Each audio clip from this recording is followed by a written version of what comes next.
నిత్య ప్రేమతో నన్ను ప్రేమించెను. నీ దాసుడనైనా నన్ను బలపరచండి. నీ పిల్లలకు కూడా నాయన వినగల చెవిని, గ్రహించగలిగే మనస్సును, భద్రపరుచుకునే హృదయాన్ని అనుగ్రహించమని మిమ్మల్ని బ్రతిమిలాడుతూ ప్రాధేయపడుతూ క్రీస్తు నామం నీ ప్రార్థన అడిగి వేడుకొంచున్నాము తండ్రి. ఆమెన్.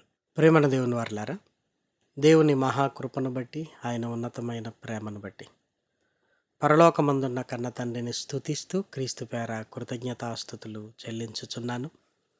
దేవుని పిల్లలైన మీ అందరికీ క్రీస్తు పేర శుభములు, వందనములు తెలియజేసుకుంటూ ఈరోజు కూడా పరిశుద్ధ గ్రంథములో నుండి చక్కటి మాటలను మనం అందరము కలిసి ధ్యానించడానికి ప్రయత్నం చేద్దాం. దయచేసి పరిశుద్ధ గ్రంథాన్ని మీ చేతుల్లోనికి తీసుకొని వాక్యాన్ని చూస్తూ వెంబడించవలసిందిగా మిమ్మల్ని కోరుకుంటున్నాను. సమాజంలో అనేక సమస్యలు ఉత్పన్నమవుతుంటాయి. ఈ సమస్యలకు కొన్ని పోలీస్ స్టేషన్కి, మరికొన్ని కోర్టుల వరకు వెళతాయి. కోర్టులోనికి వెళ్ళామంటే తీర్పు వెంటనే రాదు, వాయిదాలు పడుతుంది. ఎప్పటికో 2-3 సంవత్సరాల తర్వాత కానీ తీర్పు రాదు. న్యాయస్థానం అంత ఆలస్యం ఎందుకు చేస్తుంది అని ఒకవేళ మనం ఆలోచించగలిగితే, తొందరపడి తీర్పు ఇవ్వటం వల్ల ఏదైనా అన్యాయం జరుగుతుందేమో. కేసు యొక్క పూర్వపరాలు తెలుసుకోవాలి అంటే వాయిదాలు వేస్తున్నప్పుడు, న్యాయమూర్తి లాయర్ల వాదనలు వింటున్నప్పుడు మాత్రమే ఒక అవగాహనలోనికి రాగలడు. అంటే అన్యాయం జరగకూడదంటే దాన్ని వాయిదాలు వేస్తూ నిజాన్ని తేల్చడానికి ప్రయత్నం చేస్తుంటారు అన్నమాట. అలాగే మనం కూడా కంటికి కనపడుతున్న దాన్ని, చెవికి వినబడుతున్న దానిని నిజమని నమ్మి ఒకవేళ ఎదుటివారికి తీర్పు తీర్చేవారుగా మనం కూడా ఉంటున్నామేమో చాలా జాగ్రత్తగా ఆలోచించాలి. న్యాయస్థానమే పూర్వపరాలను తెలుసుకొని తీర్పును వెలువరుస్తున్నప్పుడు మనము మన జీవితంలో మన కంటికి కనబడిన దానిని, చెవికి వినబడిన దానిని ఇంకేం ఆలోచించకుండా ఇవే నిజాలనుకుంటూ ఎదుటివారి మీద తీర్పును ప్రకటించడానికి మనం కూడా ఇష్టపడుతుంటాం. కానీ మనం ఎంత మాత్రమును అలా చేయకూడదు ప్రేమన వారలారా. పరిశుద్ధ గ్రంథంలో ఏమి వ్రాయబడిందో మనమందరము చూడగలిగితే, కొరంథీయులకు రాసిన మొదటి పత్రిక 4వ అధ్యాయము 5వ వచనం. కాబట్టి సమయము రాకమునుపు, అనగా ప్రభువు వచ్చు వరకు దేనిని గూర్చియు తీర్పు తీర్చకుడి. మనం తొందరపడుతున్నాము అని గ్రహించి పౌలు గారు పరిశుద్ధాత్మ ప్రేరణతో తగిన సమయం ఉంది, మీరు తొందరపడకండి, తొందరపడి దేనిని గూర్చి తీర్పు తీర్చొద్దు అంటున్నాడు. ఎందుకు తీర్పు తీర్చొద్దు అంటున్నాడు అంటే, మన తొందరపాటు వలన ఏం జరుగుతుంది అంటే న్యాయమును అన్యాయానికి మార్చేస్తాం ప్రేమన వారలారా. మనకు తెలిసినది కొద్దిగానే, తెలియనిది ఎక్కువ. ఆ తెలియని వాటిని ఎలాగో మనం పరిగణలోనికి తీసుకోము. మన కళ్ళ ముందున్న వాటిని బట్టే ఇది తప్పు, ఇది రైట్ అని నిర్ధారించేస్తాం. తద్వారా తప్పు జరిగిపోతుంది. కాబట్టి దేని గురించి వెంటనే తీర్పు తీర్చడానికి మనం తొందరపడకూడదు. అలా తొందరపడటం వల్ల న్యాయము అన్యాయముగా మారిపోతుందో లేఖనాలలోనికి వెళ్ళి మనం చూడగలిగితే ప్రేమన వారలారా, మత్తయి గారు రాసిన సువార్త 12వ అధ్యాయము 1వ వచనము నుండి చూడండి. ఆ కాలమందు యేసు విశ్రాంతి దినమున పంట చేలల్లో పడి వెళ్ళుచుండగా ఆయన శిష్యులు ఆకలిగొని వ్రెన్నులు త్రుంచి తినసాగిరి. పరిసయ్యులది చూచి, ఇదిగో విశ్రాంతి దినమున చెయ్యకూడనిది నీ శిష్యులు చేయుచున్నారని ఆయనతో చెప్పగా, యేసుక్రీస్తుతో పాటు శిష్యులు వెళుతున్నారు. ఆకలుగొని వ్రెన్నులు త్రుంచి తినసాగారు. వెంటనే పరిసయ్యులు అది చూసి, విశ్రాంతి దినమున చెయ్యకూడనిది నీ శిష్యులు చేస్తున్నారు అని వెంటనే తీర్పు తీర్చడానికి ఇదిగో ఇష్టపడుతున్నారు. వెంటనే మాట్లాడుతున్నారు, నీ శిష్యులు చేస్తున్నది తప్పు అని. నిజంగా మీరు ఆలోచించండి, యేసుక్రీస్తు తప్పు చెయ్యడు, తప్పు చెయ్యనివ్వడు. ఆయన పాపము చెయ్యడు, ఆయన పాపమును చెయ్యనివ్వడు. తనతో ఉంటున్న శిష్యులు ఈ పని చేస్తున్నప్పుడు ఒకవేళ అది నిజంగా తప్పైతే యేసుక్రీస్తు చేయనిస్తాడా? శిష్యులను అనేక సార్లు సరిదిద్దుతూ వారిని సరియైన మార్గములోకి తీసుకుని వెళ్ళడానికి గద్దించిన సందర్భాలు కూడా ఉన్నవి ప్రేమన వారలారా. కానీ పరిసయ్యులు అత్యుత్సాహముతో నీ శిష్యులు చేస్తున్నది తప్పు అని వెంటనే తీర్పు తీర్చేశారు. అప్పుడు యేసుక్రీస్తు మాట్లాడుతూ దయచేసి చూడండి 3వ వచనం. ఆయన వారితో ఇట్లనెను, తానును తనతో కూడా ఉన్నవారును ఆకలిగొని ఉండగా దావీదు చేసిన దాన్ని గురించి మీరు చదవలేదా? అతడు దేవుని మందిరంలో ప్రవేశించి యాజకులే తప్ప తానైనను తనతో కూడా ఉన్నవారైనను తినకూడని సముఖపు రొట్టెలు తినను, మరియు యాజకులు విశ్రాంతి దినమును ఉల్లంఘించియు నిర్దోషులై ఉన్నారని మీరు ధర్మశాస్త్రమందు చదవలేదా? పాత నిబంధన గ్రంథంలో జరిగిన ఒక సందర్భాన్ని వారి ముందుకు తీసుకుని వస్తున్నాడు. దావీదు చేసినదేంటి? విశ్రాంతి దినమును ఉల్లంఘించి కూడా నిర్దోషులని తీర్పు పొందిన వారి సంగతి ఏంటి? మీకు కనబడుతున్న దానిని బట్టే మీరు ఆలోచిస్తున్నారు, కానీ వారు ఎందుకు చేస్తున్నారు అని మీరు ఆలోచించటం లేదు అన్నాడు. న్యాయస్థానం కూడా కళ్ళ ముందు కనబడుతున్న నేరం గురించి కంటే అసలు ఈ నేరం ఎందుకు చేయాల్సి వచ్చింది అని కనబడని వాటిని కూడా పరిగణలోనికి తీసుకుంటుంది అని మనందరికీ తెలుసు ప్రియమైన వారలారా. ఆనాడు దావీదు చేసింది పరిస్థితులను బట్టి, యాజకులు చేసింది ఉద్దేశపూర్వకంగా చేసింది కాదు, పరిస్థితులను బట్టి. ఈరోజు శిష్యులు చేసింది పరిస్థితిని బట్టే తప్ప విశ్రాంతి దినమును ఉల్లంఘించాలన్న ఏ కోశాన వారిలో లేనే లేదు ప్రియమైన వారలారా. వారికి ఆ ఉద్దేశము లేనే లేదు. వెంటనే తొందరపడి తీర్పు తీర్చేశారు వీరు దోషులు అని. కానీ యేసుక్రీస్తు చెప్పిన తర్వాత ఇదిగో నిర్దోషులు అని మనకు అర్థమవుతుంది. లేఖనాలలో ఉంటున్న ఆజ్ఞలను కేవలం మనుషుల మీద రుద్దడానికి ప్రయత్నం చేస్తున్నారే తప్ప పరిస్థితులను, సందర్భాలను, సన్నివేశాలను పరిగణలోనికి తీసుకోవట్లేదు ప్రియమైన వారలారా.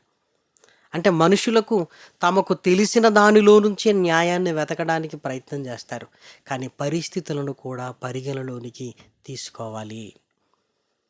అదేవిధంగా మన అందరికీ తెలిసిన సందర్భాన్ని కూడా మనం చాలా జాగ్రత్తగా ఆలోచించగలిగితే, యేసుక్రీస్తుతో పాటు 2 దొంగలు సిలువ వేయబడ్డారు. అందులో ఒక వ్యక్తి మారిపోయి యేసుక్రీస్తుతో పాటు పరదేశుకు వెళ్ళగలిగే భాగ్యాన్ని పొందుకున్నాడు అన్న సంగతి మనందరికీ తెలుసు. యేసుక్రీస్తు నేడు నీవు నాతో కూడా పరదేశులో ఉందువు అన్నాడు గనక అతను రక్షణలోనికి వచ్చాడు, యేసుక్రీస్తుతో పాటు పరదేశుకు వెళ్ళాడు అని మనం అర్థం చేసుకోగలం. ఒకవేళ ఆ మాట రాయకుండా ఉంటే యేసుక్రీస్తుతో పాటున్న 2 దొంగలను గురించి మనం ఏం ఆలోచిస్తాం చెప్పండి? జీవితం అంతా ఇలా బ్రతికి ఏదో చివరి క్షణంలో నన్ను జ్ఞాపకం చేసుకో అనగానే ఎలా జ్ఞాపకం చేసుకుంటారు అని మనం వెలిచూపును బట్టి మనం ఆలోచిస్తాం ప్రియమైన దేవుని పిల్లలారా. హృదయాంత రంగము ఎలా ఉందో మనకు తెలియదు గనుక మనం వెలిచూపును బట్టి ఇంతకాలం ఇలా బ్రతికాడు కదా అని మనం ఆలోచిస్తాం. కానీ యేసుక్రీస్తు అతని హృదయాంతరంగములోనికి వెళ్ళి పరిస్థితులన్నింటినీ గమనించి ఈ స్థితిలో నన్ను రక్షకునిగా అంగీకరిస్తున్నాడు అంటే ఇదిగో నిజమైన మార్పు ఇతని హృదయంలో కలుగుతుంది అని గ్రహించాడు ప్రియమైన వారలారా. లూకా గారు రాసిన సువార్త 23వ అధ్యాయము 39వ వచనం. వ్రేలాడ వేయబడిన ఆ నేరస్తులలో ఒకడు ఆయనను దూషించుచు, నీవు క్రీస్తువు కదా, నిన్ను నీవు రక్షించుకొనుము, మమ్మును కూడా రక్షించుమని చెప్పెను. అయితే రెండవ వాడు వారిని గద్దించి, నీవు అదే శిక్షా విధిలో ఉన్నావు కదా, దేవునికి భయపడవా? మనకైతే ఇది న్యాయమే, మనము చేసిన వాటికి తగిన ఫలము పొందుచున్నాము కానీ ఈయన ఏ తప్పిదము చెయ్యలేదని చెప్పి. ఆ మాట మాత్రమే యేసుక్రీస్తు వినలేదు, అతని హృదయాంతరాలలోనికి వెళ్ళి చూశాడు. అతని హృదయంలో పశ్చాత్తాపం, అతని హృదయంలో వేదన, అతని హృదయంలో మనకు ఇది న్యాయమే అనే సమ్మతి ఎందుకంటే తన బ్రతుకును జ్ఞాపకానికి తెచ్చుకుంటున్నాడు ప్రియమైన వారలారా.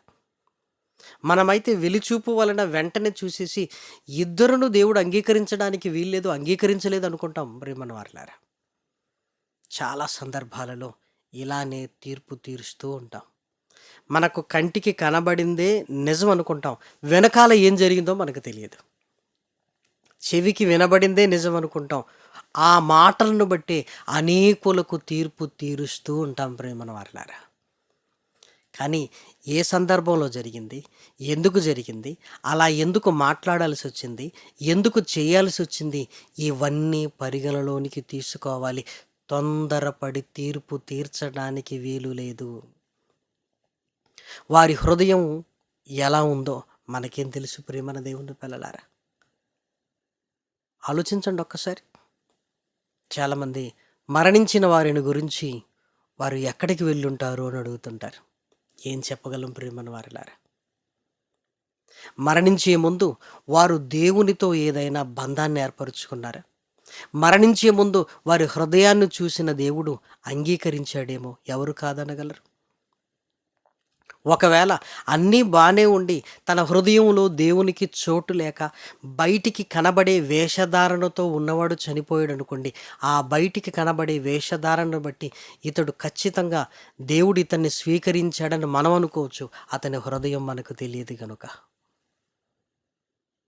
కాబట్టి మనుషులుగా మనము దేనిని గురించి తీర్పు తీర్చడానికి వీలు లేనే లేదు ప్రియమైన వారిలారా. పూర్వపరాలు తెలుసుకోవాలి, ఆ సందర్భాలను గ్రహించాలి. తొందరపడి తీర్పు తీర్చితే పరిసేలు తీర్పు తీర్చినట్లుగానే ఉంటుంది ప్రేమన దేవుని పిల్లలారా. ఎప్పుడు అలా చేయడానికి వీలు లేనే లేదు ప్రేమన వారలారా. దేవుని తీర్పులు చాలా ఉన్నతంగా ఉంటాయి. ఆయన తీర్పులను మనం శోధింపనశక్యములు. అంటే దేవుడు ఇలా ఎందుకు తీర్పు తీర్చాడు అని మనం అడగలేం ప్రియమైన వారలారా. అంత ఖచ్చితంగా ఉంటుంది ప్రియమైన వారలారా. అందుకే మనం దేవునికి వదిలేయాలి ప్రియమైన దేవుని పిల్లలారా. దయచేసి చూడండి, పేతురు గారు రాసిన మొదటి పత్రిక 1వ అధ్యాయము 17వ వచనం. పక్షపాతము లేకుండా క్రియలను బట్టి ప్రతి వానిని తీర్పు తీర్చువాడు తండ్రి అని మీరాయనకు ప్రార్థన చేయుచున్నారు. దేవునికి పక్షపాతము ఎంత మాత్రము లేదు. ప్రతి వానికి తన క్రియలను బట్టి ప్రతిఫలము ఆయన ఇస్తాడు ప్రేమన వారలారా. దేవుని తీర్పులు మనం ఎందుకు దేవుడు ఇలా చేశాడు అనటానికి వీలు లేదు. ఎందుకంటే ఆయన హృదయాంతరాలను ఎరిగిన దేవుడు, ఆయన హృదయమును చూచువాడు. మనకు హృదయములో ఏముందో తెలియనప్పుడు మనం పొరపాటు పడే అవకాశం ఉంది, కానీ దేవుడు పొరపాటు పడే అవకాశం ఎంత మాత్రమును లేదు ప్రియమైన వారలారా. ఆయన మనల్ని తీర్పులోనికి తీసుకొని వచ్చినప్పుడు మన హృదయ రహస్యములు బయలుపరిచి అసలు మన హృదయంలో ఏమనుకుంటున్నావో వాటిని కూడా పరిగణలోనికి తీసుకొనగలడు గనుక ఆయన తీర్పులు శోధింపనశక్యములు, పక్షపాతము లేనివి ప్రేమన దేవుని పిల్లలారా. దయచేసి పరిశుద్ధ గ్రంథంలో రోమిలకు రాసిన పత్రిక 11వ అధ్యాయము 33వ వచనాన్ని దయచేసి చూడండి. ఆహా, దేవుని బుద్ధి జ్ఞానముల బాహుల్యము ఎంతో గంభీరము, ఆయన తీర్పులు శోధింపనెంతో అశక్యములు. దేవుడు ఇలా చేసాడేంటి అని మనం ఆయనను అడిగే స్థితిలో లేవు ప్రియమైన వారలారా. ఆయన మన చేత అడిగించుకునే చిన్నవాడు కానే కాదు. మరి ఆయన తీర్పులు ఎందుకు అంత ఉన్నతంగా ఉంటాయో చూడండి. కొరింథీయులకు రాసిన మొదటి పత్రిక 4వ అధ్యాయము 5వ వచనం. కాబట్టి సమయము రాకమునుపు అనగా ప్రభు వచ్చు వరకు దేనిని గూర్చియు తీర్పు తీర్చకుడి.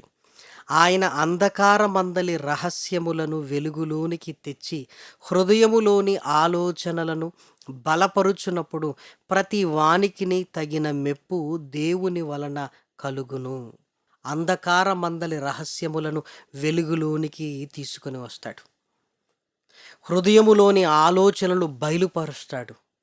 కాబట్టి ఆయన తీర్పులు శోధింపనెంతో అశక్యములు. వారి హృదయములో ఉన్నదేంటో మనకు తెలియదు. వారి తలంపులలో ఏముందో మనకు తెలియనప్పుడు మనం ఎలా తీర్పు తీర్చగలం చెప్పండి. దేవుని తీర్పులు పక్షపాతము లేకుండా ఉంటాయి ప్రియమైన వారలారా. ఎంత చక్కగా ఆయన తీర్పులు ఉంటాయో మహనీయుడైన యేసుక్రీస్తు ఒక చక్కటి యథార్థ సంఘటనను ఉపమాన రూపముగా మనకు చెబుతున్నాడు ప్రియమైన వారలారా. ధనవంతుడు ఒకడున్నాడు. అతడు ఊదా రంగు బట్టలను సన్నపు నారపు వస్త్రములు ధరించుకొని బహుగా ప్రతిదినము సుఖపడుచుండువాడు. ఇంటి వాకిట్లోనే లాజరను ఒక దరిద్రుడు ఉన్నాడు. అంటే ఏమీ లేనివాడు. వాకిట్లో పడి ఉన్నాడంటే దారిద్ర రేఖకు దిగుగా ఉన్న వ్యక్తి ప్రియమైన వారలారా. కుక్కలు వచ్చి వాని కురుపులు నాకాయి. అంటే ఎంత దయానీయమైన పరిస్థితో మీరు చూడండి. ధనవంతుడు బల్ల మీద నుంచి పడు రొట్టె ముక్కలు బయట పడేస్తే వాటితో ఆకలి తీర్చుకోవాలి అని ఆశపడుతున్నాడు. అంటే లాజరు కడుపు నిండాలి అంటే ధనవంతుడు తినాలి. ధనవంతుడు తిన్నప్పుడు కొన్ని పడాలి. ఆ పడినవి ఊడ్చి బయట పడేస్తేనే కానీ లాజరు ఆకలి తీరేటట్టుగా లేదు ప్రియమైన వారలారా.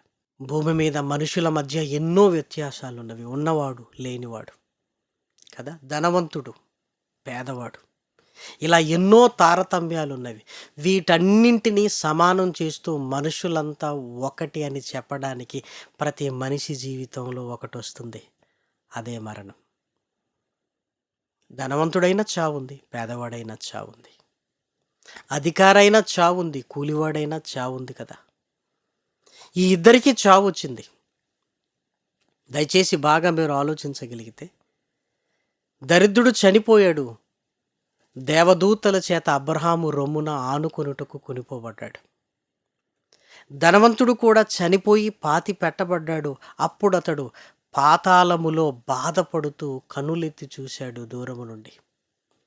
అబ్రహాము అతని రొమ్మున ఆనుకుని లాజరును చూచి అబ్రహాము గారితో మాట్లాడుతున్నాడు. దయచేసి చూడండి. లూకా గారు రాసిన సువార్త 16వ అధ్యాయం 24వ వచనం. తండ్రివైన అబ్రహామా, నా యందు కనికరపడి తన వ్రేలి కొనను నీళ్లలో ముంచి నా నాలుకను చల్లార్చుటకు లాజరును పంపుము. నేను ఈ అగ్నిజ్వాలలలో యాతన పడుచున్నానని కేకలి వేసి చెప్పెను. అందుకు అబ్రహాము, కుమారుడా, నీవు నీ జీవితకాలమందు నీకిష్టమైనట్టు సుఖము అనుభవించితివి. అలాగుననే లాజరు కష్టము అనుభవించినని జ్ఞాపకము చేసుకొనుము. ఇప్పుడైతే వాడు ఇక్కడ నెమ్మది పొందుచున్నాడు, నీవు యాతన పడుచున్నావు. అంతేకాక ఇక్కడ నుండి మీ యొద్దకు దాటగోరు వారు దాటి పోజాలకుండునట్లును, అక్కడి వారు మా యొద్దకు దాటి రాజాలకుండునట్లును మాకును మీకును మధ్య మహా అగాధం ఉంచబడి ఉన్నదని చెప్పాను. అప్పుడు అతడు, తండ్రి, అలాగైతే. అబ్రహాము మాట్లాడుతున్నాడు, నువ్వెందుకు అక్కడ వేదన పడుతున్నావు? లాజరు ఎందుకు ఇక్కడ నెమ్మది పొందుతున్నాడో నువ్వు ఆలోచించు. నీ జీవితకాలమందు నీకిష్టమైనట్టు సుఖము అనుభవించితివి. లాజరు కష్టపడ్డాడు, నువ్వు సుఖపడ్డావు, అందుకే ఇప్పుడు బాధపడుతున్నావు. లాజరు కష్టపడ్డాడు, అందుకే అతడు నెమ్మది పొందుతున్నాడు అన్నాడు. అది కాదు అని మరలేం వాదించటం లేదు. అలాగైతే, అలాగైతే అన్నాడంటే అర్థం ఏంటి? అబ్రహామా, నువ్వు చెప్పినది నాకు సమ్మతమే, కరెక్టే, నాకు కరెక్టే.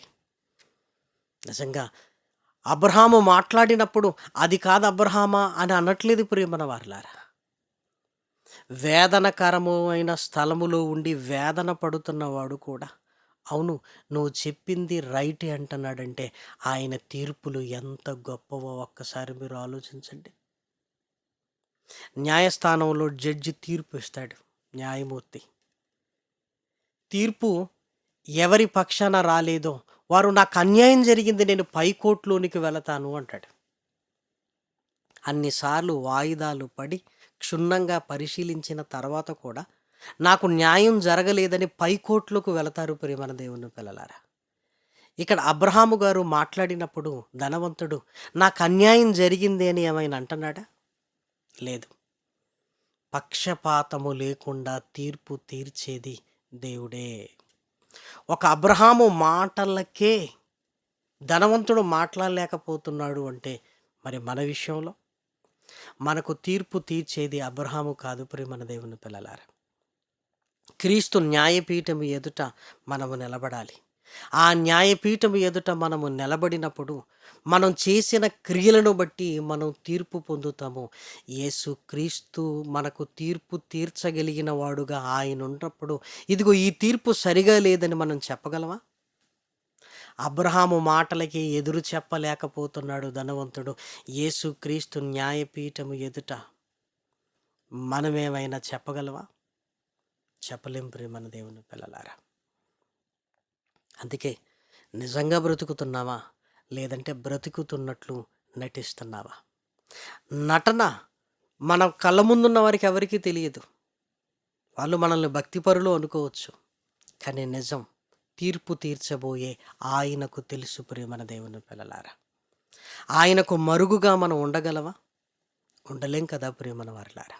కొరింథీయులకు రాసిన 2వ పత్రికలో వ్రాయబడిన చక్కటి మాట ప్రియమైన వారలారా. 5వ అధ్యాయము 10వ వచనం.